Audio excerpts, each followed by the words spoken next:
first hard ticket, if you know what that means. It means I didn't show up at a club where people were already going to be there. It meant literally every ticket that was bought was someone who wanted to come see the show. So like I could have showed up and there were 0 people there. If you go to like, a regular nightclub on a Friday, there's probably going to be 30 or 40 people there who just have no idea what's going on. You know what I mean?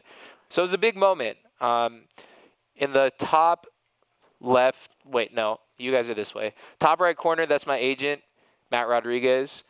Bottom right is Mo. And then these are a bunch of my friends. They're part of the business, I guess. And then there's Adam, who's in the back here. And Mo and Matt specifically, I've been with since the literal beginning of my career. Like 2000, Mo and I started working together in 2013, I want to say, like before anything had happened at all. And Adam's been with us for like 2 years now, but he's still part of the family. Thumbs up. And Matt is the same. Matt was my first agent ever, and he's still been my agent, and I trust those guys implicitly to do their jobs. And as long as I do my job and they do their jobs, like, we're good. But we'll get to that in a bit. Finding your brand. I feel like this is another question that a lot of people have, and I don't know if I have that much advice, because I'm a shark,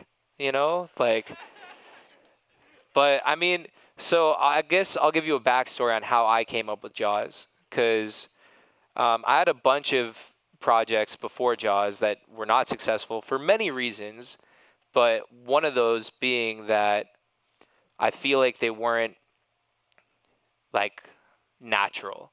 You know what I mean? I was trying to create personas that weren't really me, that didn't really feel right, that I thought other people would like, if that makes sense. And then in the final level of Icon for me, which was level 3, and I think there's 4 levels now, our business final was to create our brand. And I had an artist project while I was going through Icon that wasn't Jauz. And then when this, final project, I guess, was brought to me, I was like, okay, this is my chance to, and a lot of people did the project kind of as a test run to see what it would be like to, actually create their artist project. But for me, I was like, this is it. I'm going to take these next 3 months and like really actually create the brand that I'm going to, use to represent myself forever. So that required a lot of introspection, deep thinking, and trying to figure out like what I wanted my brand to be about. Especially because through Icon, my, personality music-wise had changed so much. I went from being this like, die-hard dubstep kid to like this kind of like enlightened, like, wow, there's so much else out there in the world other than just crazy bass music. And I was drawing blanks literally everywhere. I couldn't come up with a name. I couldn't come up with a brand. I couldn't come up with a strategy, like nothing. And then I was talking to one of my best friends from home, and he said the word Jauz, which, and this is a story that if, you're a fan of mine, you've probably heard me talk about in an interview or something. But this gives it a little bit more insight because he said the word Jauz to me because it was a slang term at our high school, which, roughly translated to bullshit. And I thought it was like such a stupid word. I hated it while I was in high school. I thought it was so dumb. And then he said it to me, and I was about to like attack him for using this word. And I looked at it, and I was like, it's short, it's simple, it's an inside joke for me because I hate the word.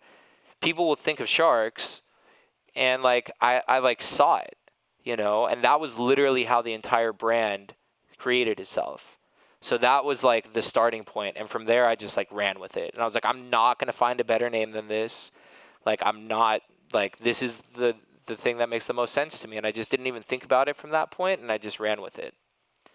So I guess the point of the story is like, if you're trying to find the brand that represents you, you're probably not going to find it. because when you're actively thinking about it, you're going to be thinking about like, oh, well, is that going to look cool for other people? Like, are they going to understand that? There are so many questions, and it just like, for me personally, it like rendered me useless. You know what I mean? Like I literally couldn't come up with anything that didn't sound like any other name that I had seen on the internet. Um, so the answer might be simpler than you think, if that makes sense. Um, so right after that, which is my next point, preparation, time is money. Um, I had a really good point for this that I wanted to drive home, and I didn't need notes, and now I can't remember exactly what it was, but I'm just going to go for it. Because it's basically the continuation of the story that I was just telling. Um, in that business final, you had to create a 6-month, year-long, 5-year, 10-year plan for yourself, where you wanted to see yourself. And while I was doing that, because I had created this brand and I was, and again, for this project, I had to come up with a graphic design for it, whether you were doing it yourself or, paying someone else to do it, just like you would with a real business, with a real, artist project. I was doing all this stuff. I was setting up all my goals. I was trying to figure out what I wanted to do. And all the while, I was stacking music.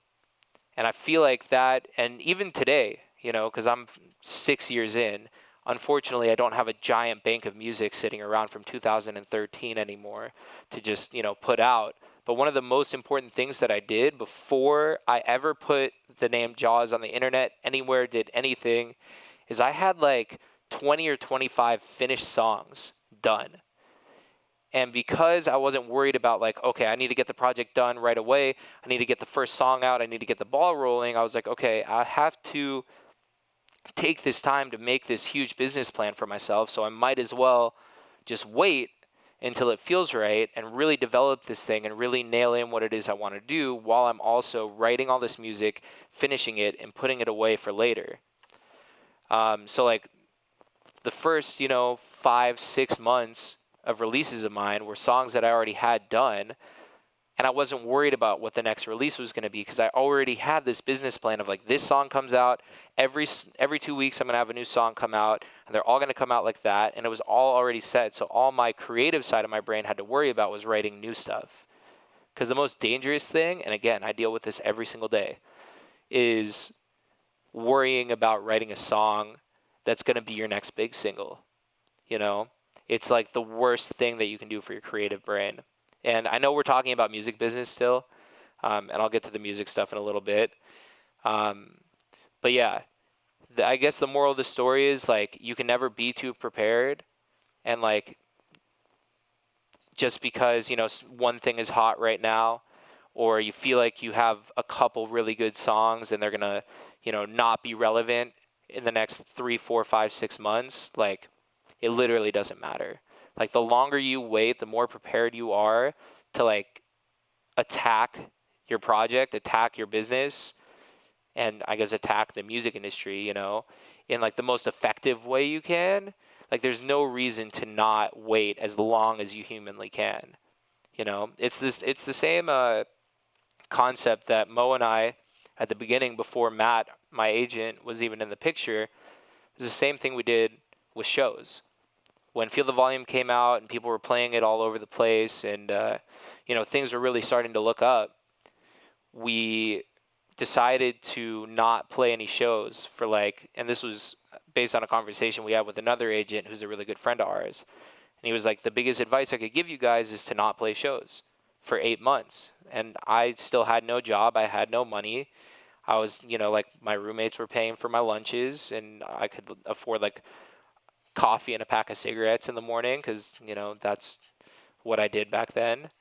And again, not something I would suggest, but yeah, it was like every, 2 or 3 weeks I would get a call from Mo and he would be like, are you okay? Like, can you still afford to live without playing shows?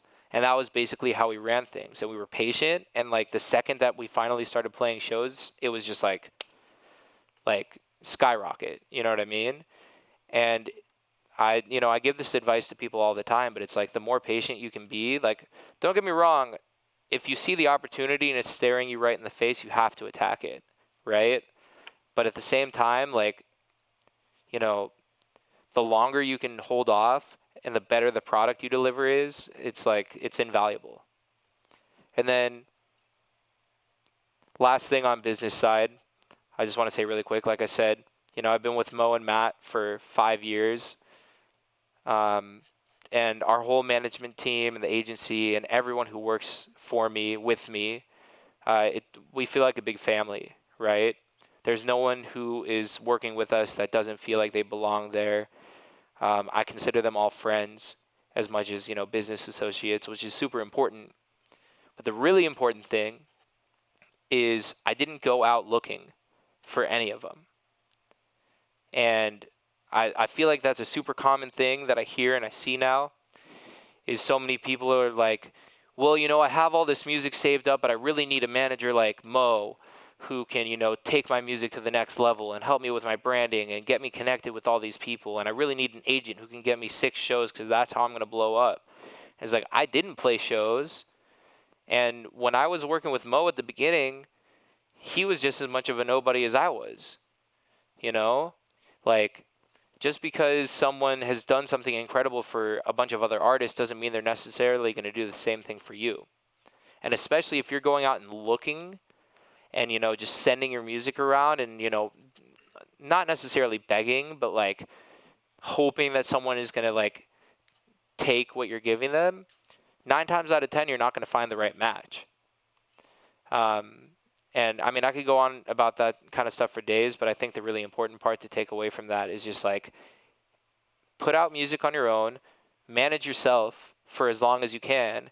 And then when things are really going so well that you can't handle the load that's being put on you from a managerial aspect, someone's going to come in and be like, look, I see what's happening here and I believe in it. And that's what you want. And that was the same thing that happened with Matt, our agent, is, we waited on finding an agent until the point where, agents were looking for us.